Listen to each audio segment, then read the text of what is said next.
Hello. In this module, we're going to discuss ways to address non-proficient performance, or if you want to shorten that, you could just say corrections. I think it's important to have an entire module about this because while we really want to focus on increasing performance through positive reinforcement, developing good motivational systems, there are going to be some times when that isn't really enough. Sometimes we need to do something that's a little beyond that, and corrections are how we can do that. I wanted to also mention that, for some of us, and I'd be one of these people, providing corrective feedback can be very difficult. And that's, can be because, you don't want to hurt a person's feelings, you don't want to cause awkwardness. But what I really found over the years is that as I became more proficient at delivering corrective feedback, it became much easier.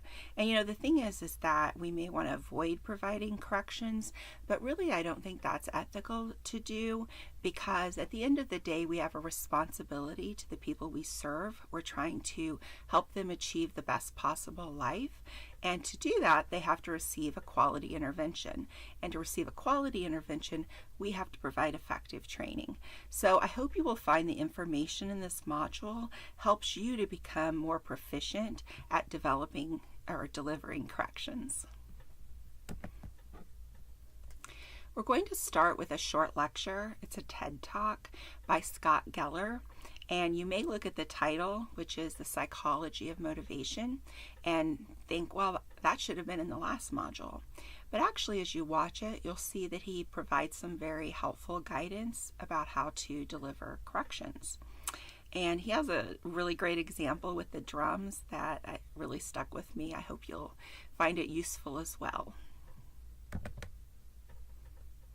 The textbook readings will provide a general overview of some factors that we should consider when trying to correct non-proficient performance, and will also address some specifics in terms of improving non-proficient performance using shaping and chaining.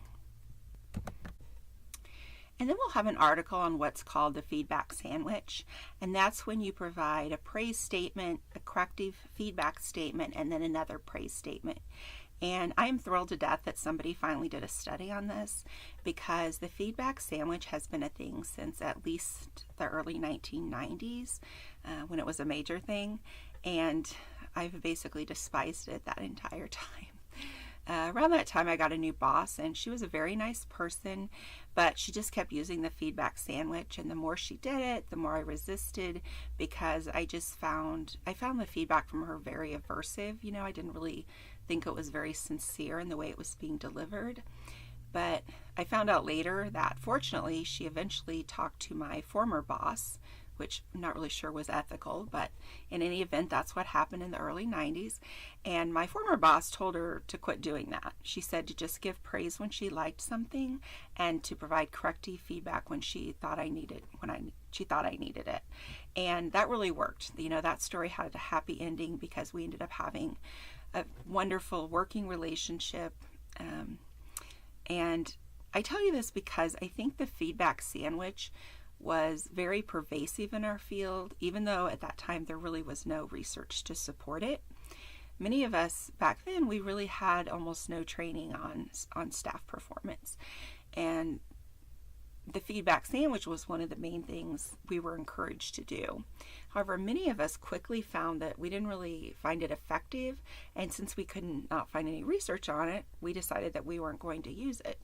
And I think there's really a lesson here in terms of being careful about adopting a popular practice when there is not any research to support it. I think we especially have to be wary about applying precise formulas to things like praise, correct, praise. The feedback sandwich I think was popular because it was an easy formula, but that doesn't mean it was actually useful. Just anecdotally, I'll tell you that as a supervisor, I just tried to provide as much praise statement as possible, but then if I saw something I thought needed to be corrected, I would provide a corrective statement. There were always a lot more positives than corrections, but there was no real, formula in terms of how that ratio worked. So anyway, I hope you'll find this article useful, especially if you're being encouraged to use the feedback sandwich. The next study is by Moon, and these researchers will compare two types of feedback. Objective feedback, which in this study is the number of items that were completed, compared to social comparison feedback, which is that person's rank compared to the other people. What's interesting about this study is that it turned out that one type of feedback is better for high performers and the other type of feedback is better for so-called low performers. And I think that's a really good lesson in the importance of individualizing feedback. We'll also have a video called Management Traps, and it's by Aubrey Daniels, and he will provide some very astute advice regarding providing corrections. I think one of the big takeaways here is that you need to make sure there are more positives than corrections. I also hope you will think about how he emphasizes the importance of making suggestions for next time as opposed to focusing the feedback on criticizing past performance. And then we'll have a brief video model of a correction. This is from the series of videos we've been doing throughout the course with Mrs. Deacon and Bertha and Mona. And then this module will conclude with watching 2 videos and then writing a short essay about what the supervisor here did well and what the supervisor could do to improve performance. I hope you'll enjoy the corrections module.